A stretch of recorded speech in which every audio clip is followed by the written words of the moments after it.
Salut à tous les amis, comment allez-vous? Bienvenue sur la chaîne de Sam Movie Show. Aujourd'hui les amis, on se retrouve pour l'épisode 1 de la saison 10 de Walking Dead, la vidéo réaction et review. Alors ça fait quelques temps maintenant que je n'ai pas refait de vidéo sur la chaîne et je m'en excuse par ailleurs.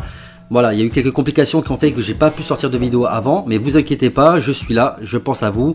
Et les vidéos vont revenir, ne vous inquiétez pas pour ça. Alors bien évidemment, je ne ferai pas de vidéo sur Fear the Walking Dead. D'ailleurs, vous avez pu constater que j'ai complètement arrêté ce format de vidéo là. Pour la simple et bonne raison que Fear the Walking Dead, j'en ai un peu ras-le-bol. Vraiment, j'étais tellement dégoûté par la saison 4 déjà, par la fin de la saison 4. Et surtout après avoir vu la saison 5, ce qui est catastrophique. On va en reparler par la suite. Mais en tout cas, pour ce qui concerne Stranger Things, parce que je sais que vous avez été très nombreux à me demander de continuer la saison 2, vous inquiétez pas, je vais refaire des vidéos. En revanche, je préfère pas vous donner de date fixe pour que vous soyez peut-être un peu moins déçus. Si je vous donne une date et que je fais pas la vidéo à temps, je pense que ça peut être frustrant, ce qui est tout à fait compréhensif. Donc je préfère me concentrer vraiment sur Walking Dead et faire les vidéos de Stranger Things dès que je pourrai les faire. Mais vous inquiétez pas, en tout cas c'est prévu et elles sortiront quand je pourrai les faire. Après il y a eu quand même pas mal de soucis sur la chaîne, notamment avec les démonétisations, les vidéos qui ont été bloquées, voire même supprimées pour certaines. Et honnêtement ça met quand même un petit coup au moral. Et puis j'ai eu une grosse période où j'avais reçu 2 strikes sur la chaîne. Et comme vous le savez sur YouTube, au bout du 3e strike, votre chaîne elle est supprimée. Donc du coup j'ai préféré pas prendre de risques. C'est aussi pour ça que j'ai pas fait de vidéo pendant 4 mois. Donc mais vous inquiétez pas, je suis de retour. Et en espérant que cette saison 10 rapporte de bonnes choses. Alors c'est vrai que la saison 9 était quand même d'une excellente qualité. Je trouve vraiment qu'on a retrouvé la patte Walking Dead. On a retrouvé quelque chose qui manquait dans les saisons précédentes. Avec l'arrivée d'Angela Kang, il faut reconnaître que la qualité se fait ressentir sur les épisodes, sur l'histoire mise en place, etc. Bon, même s'il se base déjà sur un comics, il faut quand même reconnaître que la qualité, depuis qu'Angela Kang est là, on la ressent énormément. Je pense que c'est une bonne chose que Scott Gimple a été dégagé de la série mère, surtout quand on voit encore une fois, pour revenir à la saison 5 de Fear the Walking Dead, je pense qu'il serait peut-être même grand temps que ce mec là on le dégage complètement. Ce mec là c'est clairement le ver dans la pomme quoi, tu vois, c'est vraiment le type que n'importe où tu vas le mettre, il va complètement saccager l'univers de Walking Dead. Beaucoup de bonnes choses dans cette saison 10 à prévoir. Alors c'est sûr que la guerre contre les chuchoteurs, c'est quelque chose qu'on a envie de savoir qu'est-ce qui va se passer. Honnêtement, vu ce qui s'est passé dans la saison 9 et surtout dans l'épisode 15, on ne peut décemment pas penser une seule seconde que nos héros vont pas à un moment donné se confronter à eux pour pouvoir en finir une bonne fois pour toutes. On a eu un trailer d'ailleurs qui montrait pas mal de bonnes choses. Je pense clairement qu'on pourrait d'ailleurs avoir une confrontation directe entre Carol d'un côté et Alpha de l'autre. Surtout notamment vu ce qu'elle a fait subir à Carol dans l'épisode 15 avec la mort d'Henry. Et pour la grosse info de cette saison 10, alors déjà on a eu pas mal d'infos concernant Walking Dead. Déjà on est sûr qu'il y aura une saison 11. Donc à voir si on aura la fin des shooters dans cette saison là, ou est-ce qu'ils vont aller jusqu'à la saison 11 pour en finir avec les shooters. C'est pas impossible, on a déjà eu ça notamment avec les Saviors. D'ailleurs on sait par ailleurs qu'ils veulent continuer la série mère pendant encore un bon moment. On pourrait même monter jusqu'à la saison 13 d'après Jeffrey Dean Morgan. Je sais pas ce qu'ils peuvent faire de plus, en sachant qu'après les chuchoteurs dans les comics, on passe à l'arc du Commonwealth. Et après le Commonwealth, dans les comics en tout cas, c'est terminé. Alors est-ce qu'ils vont complètement faire autre chose ? Parce que c'est vrai qu'on a aussi les films sur Rick Grimes qui potentiellement pourraient nous montrer le Commonwealth. Est-ce qu'ils vont prendre également le risque de nous le montrer dans la saison 11 et donc dans la série mère? Honnêtement, j'ai de sérieux doutes. Donc, à voir ce que ça va donner. On a également une grosse info concernant Michonne. Michonne qui pourrait partir de la série. D'ailleurs, c'est quasiment sûr et certain. Danae Guerrera, qui joue le rôle de Michonne, a d'ailleurs officialisé son départ. Reste à savoir comment elle va partir. Moi, ce qui m'inquiète un peu, c'est que à l'instar de Rick, j'ai peur que ce soit un personnage qui ne parte pas comme l'a pu faire Rick ou Morgan, mais qui décide tout simplement de tuer ce personnage. Parce que le problème de faire partir Michonne, c'est que si tu fais partir Michonne de la série, bah, tu fais partir également d'autres personnages, comme Judith ou encore RJ. Parce que concrètement, je vois pas Michonne partir, quitter le groupe, sans amener avec elle ses enfants. Ça me paraît inconcevable. D'ailleurs, quand Maggie est partie, elle a amené Herschel. Donc c'est plein de trucs comme ça qui font que moi, ça me pose problème. Parce qu'il y a tellement de choses à faire avec les personnages de Judith et de Rick Jr., en sachant en plus que Judith reprend un petit peu le flambeau de Carl. Honnêtement, je vois pas comment ils pourraient faire sans tuer Michonne. Parce qu'encore une fois, risque de me répéter, je pense que si Michonne part sans mourir, elle emmènera avec elle Judith et RJ. Et puis encore une fois, je pense que ça serait trop répétitif. On a déjà eu ça avec Rick qui est parti de la série sans mourir. Pareil pour Morgan, Dwight, Maggie, qui d'ailleurs potentiellement pourrait revenir. Mais on a également, souvenez-vous, Is, qui a disparu depuis la saison 6 et dont on n'a toujours aucune nouvelle. Je pense que ça ferait beaucoup trop de personnages, que ça serait une solution de facilité de faire partir des gros personnages pour les faire revenir comme bon leur semble, j'ai envie de vous dire. Moi je pense que ça serait bien qu'on ait une mort vraiment importante d'un gros personnage qui est là depuis le début, parce que je pense que concrètement on n'a pas eu ça, si je dis pas de bêtises, depuis la mort de Glenn. Donc, à voir.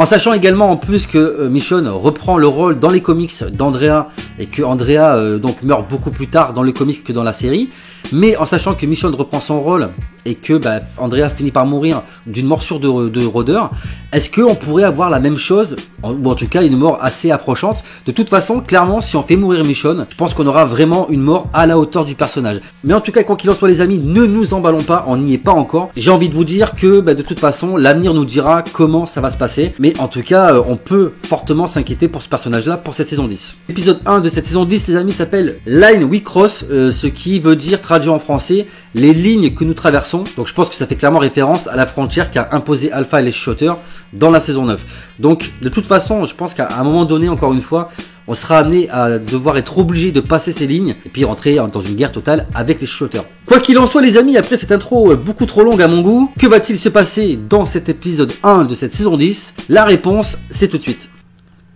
Waouh. Waouh, ça commence directement dans l'espace les gars. J'espère qu'ils vont pas nous faire le coup, ouais, l'invasion alien comme dans les comics là. Training Day. Wow, c'est stylé le zombie là. Waouh, Judith. C'est énorme. On se croirait dans Game of Thrones quoi. Ah, c'est ça, hein, c'est Game of Thrones les gars. Bon, je suppose qu'ils s'entraînent pour la guerre. Et voilà, c'est vert gris le mec. Ah, dégueulasse. Dégueulasse. C'est dégueulasse mais c'est stylé. Ah, c'est immonde. Apparemment, ça serait Oceanside. L'enfant de Jerry a bien grandi. Ah, Rick Grimes Jr. Ah ah. Ça pue du cul et les chuchoteurs ne sont pas loin. Donc ils utilisent toujours la radio pour communiquer. Aaron qui se demande si c'est les gentils de l'histoire. C'est assez intéressant. C'est pas le même pont où Rick est mort ça. Ouais. J'aime bien le clin d'œil à Rick. Aaron il va péter un plomb, je sais pas pourquoi. Ils ont fait la scène sur un pont pour faire un hommage à Rick. En tout cas, ça énerve profondément Aaron de pas aller se battre, quoi. Et c'est tout à fait compréhensible. Je comprends pas trop ce qu'il fout dans la forêt, en fait, là. Ah, mais si, en fait, c'est par rapport à ce qu'a trouvé Judith. Ils sont partis voir s'ils étaient pas autour, quoi. Et Judith qui raconte l'histoire de son père, c'est tellement génial. Ah, c'est un peu triste, quand même, hein, quand on y repense. J'aime pas quand elle dit ça, Michonne. Qu'est-ce que c'est? Ah, c'est Satellite. Eugène, sérieusement, quoi. Il me fait délirer Eugène. C'est tellement injuste que Eugène soit pas en couple avec Rosita quoi. Surtout que tu vois que ça peut être un bon père quoi. Il s'en occupe presque limite plus que Rosita. C'est dingue. Leia. Oh Negan. Oh ils l'ont fait sortir de la prison. Magnifique, magnifique. Ah, il était temps putain. Il est chelou son bâton à Lydia quand même. Hein. Ça fait plaisir de voir Negan quoi. Franchement. C'est trop mignon. Wow. Qu'est-ce qui se passe? C'est bizarre tout ça. Il y a un truc pas clair avec Siddiq. Il s'est passé quelque chose, c'est sûr. Là, il s'est passé un truc de ouf là. Il abuse Negan quand même. Le truc que j'espère avec Negan, c'est qu'il aura un rôle à jouer dans cette saison. Ah, d'accord, ok, je comprends. J'ai l'impression qu'elle a des problèmes comme sa sœur en fait. En tout cas, ça la perturbe. Daryl et son chien. Une grande histoire d'amour. Oh, Carole. Je pense qu'elle était partie en mer pour pêcher ou un truc comme ça. Putain, Ezekiel il se fait friendzone. Un truc de fou. Ah c'est ça, elle est partie en pêche. Mon Dieu que tu es vilain. Oh. Ah, il a eu. Ça, même Daryl il veut pas y aller quoi. Ce qui est clair en fait, c'est qu'ils veulent pas prendre le risque de passer les frontières. Et potentiellement de rentrer en guerre. Ça leur ressemble pas du tout. Hein. Daryl il veut se barrer. Ah, eux aussi ils vont voir le satellite. Il va forcément se passer quelque chose avec ce satellite. Hein. Quoi je sais pas mais on va voir. Hein. Ah bah c'est ça en fait. Le satellite s'est écrasé. Et du coup il a causé un incendie quoi. Et ils ont franchi la frontière. Ouais ça craint quand même. Hein. Alors est-ce qu'il y a des shooters parmi les zombies là? Apparemment non. Nice. Bon visiblement les shooters ne sont pas là. Ah dégueulasse. D'accord super. Carole elle est toujours aussi badass. Hein. Bien joué Daryl. Ah bien joué Daryl. Ah, apparemment, Eugène veut récupérer des trucs dans le satellite. Je pense que c'est pour la radio ou un truc comme ça. Ah ouais, et où est passée la Horde? Ça par contre c'est inquiétant. Qu'est-ce qu'il y a? C'est la Horde qui revient ou... Oh putain, elle est là. Ah ouais, ça craint là. Ah ouais, elle est vénère Carole, elle est vénère. Ouais, ça promet rien de bon pour la suite, hein. Bon, et ben voilà les amis, fin de cet épisode 1. Il s'est pas passé grand chose, on va pas se mentir. Alors l'épisode commence avec ce satellite, la chute de ce satellite. Alors c'est assez intéressant de voir quelque chose qu'on avait encore jamais vu dans l'univers Walking Dead, que ce soit dans Walking Dead ou même dans Fear, à savoir l'espace. Bon, même si c'est très court, on voit quand même l'espace et c'est assez intéressant. C'est un satellite russe, donc je sais pas si c'est voulu de voir que c'est un satellite russe.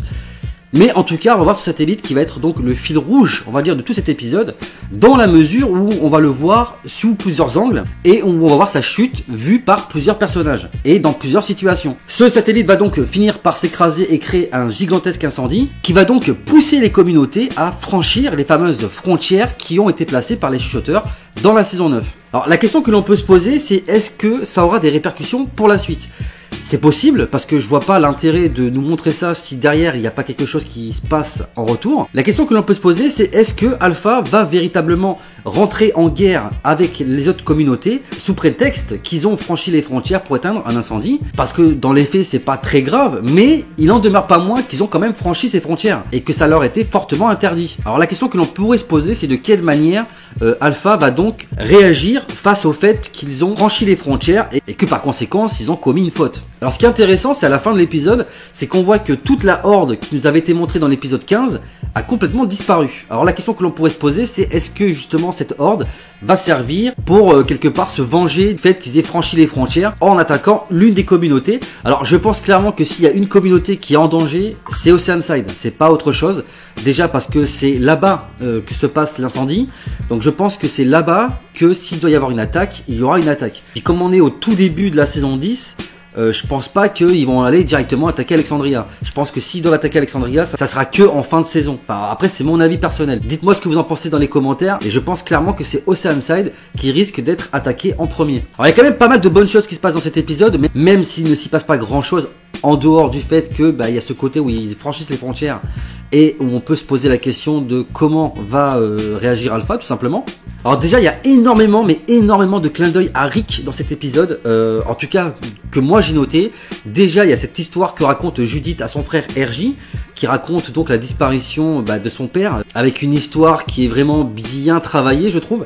Ça m'a fait quelque chose, ça m'a fait ressentir une certaine tristesse d'un côté de se dire putain, c'est vrai que Rick est parti, où est-ce qu'il est allé, qu'est-ce qu'il est devenu, et de voir l'impact que ça peut avoir sur ses enfants, c'est assez triste. D'ailleurs on voit Michonne qui écoute au loin comme ça et qui semble profondément affectée par ce qu'elle entend. Je pense qu'elle a eu le même sentiment que nous en fait à ce moment-là, c'est-à-dire qu'on a été partagé par un sentiment de tristesse d'un côté, et de l'autre côté ça nous fait un peu sourire de voir que Judith parle comme ça de son père de manière un petit peu comme un héros qui a sauvé tout le monde au péril de sa vie, etc. Enfin, j'ai trouvé ça plutôt sympa. D'ailleurs, il est à noter que c'est Judith qui va trouver donc ce fameux masque de rôdeur dans le sable.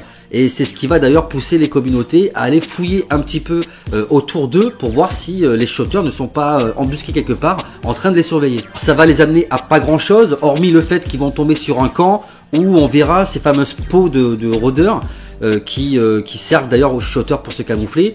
Rappelez-vous que dans un épisode on les voit en train de faire bouillir ces peaux là pour pouvoir se recouvrir avec, et il va rester tout simplement des restes de ça dans ce campement, mais il n'y aura plus personne, les shooters étant déjà partis depuis bien longtemps. Surtout qu'on sait que les shooters ne restent jamais en place au même endroit très longtemps, donc c'est pas parce que ils sont pas là à ce moment là qu'ils sont pas forcément ailleurs dans un autre campement, en ayant toujours un œil sur les communautés. D'ailleurs, c'est de ça qu'on se rendra compte à la fin de l'épisode. J'ai beaucoup aimé le fait de revoir Negan qui est enfin sorti de sa prison. Bon, il était déjà sorti techniquement parlant en fin de saison, mais pour d'autres raisons. Là, il est vraiment sorti de sa prison pour être intégré, entre guillemets, pour participer aux travaux d'intérêt généraux. Je pense que c'est comme ça qu'il faut voir les choses. Il fait des travaux d'intérêt généraux, c'est-à-dire qu'il sort la journée pour faire de la cueillette, etc., pour participer au bien-être d'Alexandria, et le soir, il rentre dans sa prison. Bon, alors là, pareil, je pense qu'on est plusieurs à se poser la question, quel rôle aura à jouer Negan dans cette saison 10? Si on se fie au trailer, on voit que Negan va sortir régulièrement de sa prison, et il est très fortement possible d'ailleurs qu'il participe au combat contre les chuchoteurs. Mais ça, encore une fois, ça reste à voir. Je pense qu'il est un petit peu trop tôt pour le dire. Globalement, si on se fie aux comics et qu'on se fie à ce qu'on a vu dans le trailer, il est fortement possible que Negan finisse par sortir, être intégré petit à petit de plus en plus à la communauté, et surtout s'il prend part au combat. Parce que je pense que clairement s'il participe au combat contre les chuchoteurs et qu'il a un rôle clé à jouer là-dedans, je vois pas encore les raisons qui pourraient pousser les autres à le laisser garder enfermé dans sa prison indéfiniment. Encore une fois les amis, pour ça, l'avenir nous le dira. Faites-moi également savoir dans l'espace commentaire de la vidéo ce que vous pensez par rapport à Negan. Et surtout, qu'est-ce que vous voulez voir par rapport à lui? Est-ce que vous voulez le voir continuer éternellement à rester enfermé dans cette prison, ou est-ce qu'au contraire, vous voulez le voir participer au combat? Je pense, sans me tromper, savoir ce que vous allez répondre à ça. Alors après, on a Carole qui visiblement est partie à la pêche. Moi je vois ça comme ça, et bon, qui a forcément essayé de chercher des choses de son côté, qui a probablement essayé de trouver Alpha, et qui a essayé, mais qui a également essayé de se renseigner par rapport à Maggie, parce que on la voit parler par rapport à des messages qu'ils auraient trouvés, mais ils n'ont pas eu de trace de Maggie. Et alors ce qui est important là-dedans, c'est de voir à quel point elle méprise complètement Ezekiel, quoi. C'est-à-dire que Ezekiel arrive pour la saluer, parce qu'il est content de la voir, etc. Et elle le friendzone complètement. Elle lui dit salut, ça va? Ouais, excuse-moi, j'ai autre chose à faire, hein. J'ai pas que ça à foutre que de te parler. Bon, là on sent clairement que entre eux il n'y a plus rien. C'est définitivement mort, fini, enterré.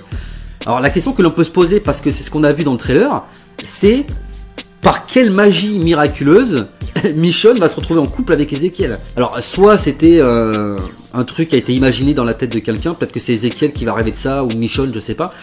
Mais pourquoi nous l'avoir spoilé en fait dans le trailer? Ça c'est un truc que je comprends pas trop. En tout cas, j'aimerais bien voir si ça va vraiment arriver, de quelle manière ça va arriver. Et surtout qu'on sait que Michonne va partir. Est-ce que justement il n'y aurait pas un truc avec Ezekiel qui la ferait partir? Peut-être qu'il va mourir de manière atroce, on va dire, de la main des chuchoteurs. Et c'est ce qui pourrait pousser Michonne à partir, je sais pas. Mais ça me semble quand même un petit peu gros. Alors comme je disais tout à l'heure, il y a beaucoup de clins d'œil à Rick. Il y a eu cette histoire donc racontée par Judith. Et il y a également deux autres choses que j'ai notées. Alors vous me direz si vous avez pensé la même chose que moi. Mais déjà il y a le passage sur le pont avec cette discussion entre Michonne et Aaron qui se passe d'ailleurs sur ce pont, où Michonne évoque d'ailleurs qu'elle a perdu Rick dans des mêmes conditions. Et puis le fait qu'il y ait ça sur le pont, ça nous ramène à nous en tant que téléspectateurs à Rick, à ce moment où il est là sur le pont et qui se sacrifie donc pour pouvoir, enfin qui se sacrifie, on sait qu'il est pas mort, mais pour les autres il s'est sacrifié pour pouvoir les sauver. Et donc ça, j'ai trouvé ça sympa de rendre hommage à Rick par rapport à ça, et de se rappeler qu'il a quand même été là. Et puis il y a aussi ce délire de Daryl avec la hache dans les bois. Alors je sais pas si vous en êtes aperçu, mais à un moment donné on a un arbre qui menace de s'écrouler, et pour être sûr que l'arbre s'écroule à l'endroit précis où Daryl souhaite qu'il tombe, il va se servir de sa hache, et avec l'élan, la vitesse, au moment de l'impact, l'arbre va tomber pile sur les rôdeurs. Et en fait, je sais pas si vous avez remarqué, mais la façon dont Daryl prend sa hache et qu'il la jette sur l'arbre, moi ça m'a immédiatement fait penser à la saison 8, lorsque Rick en fait poursuit Negan et se retrouve donc dans un escalier. Donc on a Negan qui est en haut d'escalier et Rick qui est en bas, et Rick prend sa hache à deux mains comme ça et il la balance sur Negan et va se planter dans un mur, et ça va faire tomber Negan dans un trou. Et en fait ça m'a fait penser immédiatement à ça, et je sais pas si c'est voulu, mais pour moi, que ça soit bien fait ou mal fait, c'est clairement un clin d'œil à Rick. Et puis il y a cette biche aussi, hein. Rappelez-vous cette fameuse biche qui avait fait polémique dans la saison 7, si je dis pas de bêtises, c'est la saison 7 où il y avait une biche qui était très mal faite. Là on retrouve cette biche. Et je sais pas, moi c'est pareil, ça m'a fait immédiatement penser au moment où Rick et Michonne sont partis chercher des armes et des vivres, et qui tombent sur cette fameuse biche. Enfin bref, tout ça c'est des trucs qui m'ont fait penser énormément à Rick, et j'ai trouvé ça sympa, on va dire, dans cet épisode 1, de rendre autant hommage à Rick. Donc faites-moi également savoir dans l'espace commentaire de la vidéo si vous êtes aperçu de ces hommages là, et si vous aussi ça vous a fait plaisir. Alors après il y a deux choses dont je voulais vous parler, c'est également Eugène qui s'occupe du bébé de Rosita, et ce qui est intéressant à voir, c'est que le mec s'en occupe plus que Rosita, qui est plus occupée à aller s'entraîner. Alors bien évidemment ça nous rassure quand même un petit peu par rapport à Rosita, parce que ça fait quelques saisons où on la voit pas faire grand chose, du fait qu'elle était enceinte, etc. Là on voit clairement qu'elle a envie de se battre, donc du coup elle reprend des forces, elle reprend cette envie de s'entraîner pour se battre, etc. Donc je pense que Rosita sera un personnage principal de ce combat contre les chuchoteurs, ce qui est plutôt intéressant. Ça fait plaisir de voir Rosita revenir sur le devant de la scène. Par contre, son gosse, qui c'est qui s'en occupe? C'est même pas Siddiq, c'est même pas Gabriel, qui est encore une fois lui aussi plus préoccupé par sa radio et par s'occuper de Negan que de s'occuper de son fils. Bon, en même temps, c'est pas vraiment son fils, hein. Le vrai père biologique, si vous l'avez pas encore compris, c'est Siddiq. Et Siddiq, bon, qui s'en occupe quand même un petit peu, hein, on va pas se mentir, mais ce qu'on a vu dans l'épisode, c'est que c'est surtout Eugène qui s'en occupe. Alors il s'en occupe, j'ai envie de dire, mais quelque part c'est un petit peu malsain la manière dont il s'en occupe, parce qu'on a l'impression qu'il fait des expériences sur lui. Alors je sais pas quel type d'expérience, mais on le voit, il est là, il prend des notes, il écrit sur un tableau, etc. Je sais pas où il veut en venir par rapport à ça, j'espère qu'on aura des explications par la suite, parce que pour l'instant c'est très bizarre quand même. Alors si vous avez des éléments de réponse à me donner par rapport à ça, que je n'aurais peut-être pas forcément vu, ou que je me serais peut-être pas rendu compte, bah faites-le moi savoir dans l'espace commentaire, parce que j'aimerais vraiment avoir des réponses par rapport à ça, parce que encore une fois c'est très bizarre. Et puis surtout, ce qui m'a perturbé moi dans cet épisode, c'est Siddiq. Siddiq qui à un moment donné se sent pas bien, il a des malaises, il voit des flashbacks, et dans ces flashbacks, il revit la scène où il y a Alpha qui arrive et qui tue tout le monde. Donc là c'est pareil, on peut se poser des questions. Qu'est-ce qui s'est passé? Parce qu'on revoit Tara, je crois, en flashback, on revoit Henry, on revoit Enid. Et puis il y a cette scène où en fait Siddiq soulève une serviette et il voit une araignée, et dans son flashback on voit une araignée dans la grange, elle est posée sur une toile et on voit du sang qui gicle sur les murs. Ce qui pourrait penser notamment que les personnages que l'on connaît, qu'on a vus sur les pics, pourraient avoir été décapités alors qu'ils étaient toujours vivants. Et la question qu'on peut se poser également, c'est quel rôle Siddiq a eu là-dedans. Parce que s'il y a une question qui me perturbe là-dedans, c'est pourquoi Alpha a laissé Siddiq en vie. Alors je sais, vous allez me dire, ouais mais c'est pour pouvoir raconter ce qui s'est passé, pour pouvoir faire peur aux autres, etc. Pour pouvoir être sûr de les garder en dehors des frontières. Et moi je suis pas forcément d'accord avec ça, parce que le simple fait que Alpha ait dit clairement à Daryl, tu vas partir de ce côté-là, et sur la route, tu vas voir, je t'ai laissé quelque chose, etc. Ils auraient vu de toute manière les pics, ils auraient vu ce qui s'est passé, et de eux-mêmes, en voyant ça, ils auraient compris ce qui s'est passé. Ils n'avaient pas besoin qu'on leur laisse quelqu'un en vie pour leur expliquer ce qui s'est passé, quoi. Donc je pense qu'il y a un truc bizarre avec Siddiq qui est pas clair. Alors je vais pas rentrer dans des théories folles en disant que Siddiq est peut-être un traître, qu'il a été laissé en vie par Alpha dans le seul but de pouvoir lui donner des informations, ce qui est possible en soi. On est dans Walking Dead, tout est possible. De toute façon c'est soit ça, soit il a participé à la décapitation de ses proches, qui pourrait expliquer dans les faits pourquoi il se sent aussi mal à l'aise. Alors après, quoi qu'il en soit, il faut également se mettre à la place de Siddiq. Comment nous, on aurait vécu tout ça?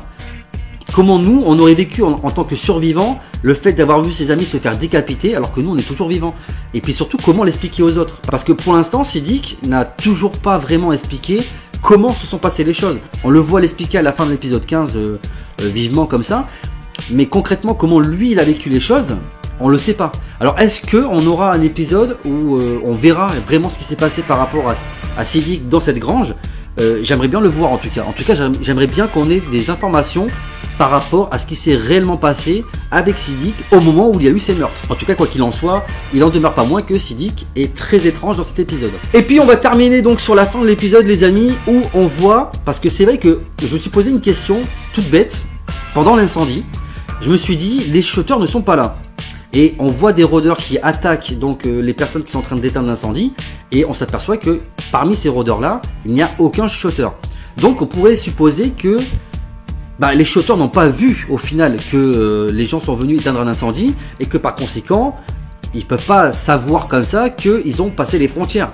Et à ça je me suis posé deux questions. Soit les chuchoteurs en revenant sur place vont tomber sur l'incendie et forcément trouver du matériel qui pourrait laisser supposer que c'est des humains qui sont venus éteindre l'incendie, qui ne s'est pas éteint tout seul, et par conséquent ils pourraient se dire s'il y a du matériel c'est qu'ils sont venus, donc ils ont franchi les frontières. Et puis arrive ce moment final où on voit que Alpha est toujours présente, et si Alpha est présente, ça veut dire que les chuchoteurs sont également présents, donc ils savent forcément que ils ont franchi les frontières pour éteindre cet incendie. Et d'ailleurs c'est comme ça que termine l'épisode. On a Alpha qui sort donc de ce bosquet où il n'y a absolument plus la horde. D'ailleurs on se demande où est passée cette horde encore une fois. Et puis on voit Carol qui est en surplomb comme ça et qui voit donc Alpha. Et on a cet échange de regards entre eux qui en dit long en tout cas sur la suite de cette saison, qui à mon avis ne promet rien de bon pour nos héros, parce que je pense qu'il risque potentiellement d'y avoir beaucoup de morts dans cette saison 10. Mais ça on en parlera dans une prochaine vidéo. En tout cas les amis, voilà tout ce que je pouvais vous dire pour cet épisode. Qu'est-ce que vous avez pensé vous de cet épisode 1? Pour moi il est bien. C'est pas un épisode fantastique. Bon après c'est pas le meilleur épisode 1 que j'ai vu dans la série. Ça reste un bon épisode, il se passe pas grand chose, mais ça met en place petit à petit certaines interrogations, certaines questions. Et je trouve que c'est quand même un bon épisode où on voit de très bonnes choses. Et encore une fois, c'est un épisode, même s'il se passe pas grand chose, qui nous promet beaucoup de bonnes choses pour la suite. En tout cas les amis, j'attends de voir votre avis dans l'espace commentaire de la vidéo. Qu'est-ce que vous attendez pour la suite de cette saison 10? Quelles sont vos théories si toutefois vous en avez? Lâchez-vous dans l'espace commentaire les amis, je me ferai un plaisir de vous lire et de vous répondre. En tout cas les amis, si la vidéo vous a plu, n'oubliez pas de vous abonner à la chaîne si ce n'est pas déjà fait. Partagez, likez les vidéos, parlez un maximum de la chaîne autour de vous pour la faire connaître et qu'on puisse atteindre pourquoi pas la barre des 2000 abonnés. Vous pouvez me suivre sur tous les réseaux sociaux qui sera disponible dans la description de la vidéo. Et bien entendu, n'oubliez pas d'actionner la cloche des notifications pour ne rater aucune prochaine sortie vidéo sur la chaîne. Et quant à moi les amis, il ne me reste plus qu'à vous laisser, je vous dis à la semaine prochaine pour l'épisode 2. D'ici là, portez-vous bien, prenez soin de vous et des autres, à la prochaine, big up.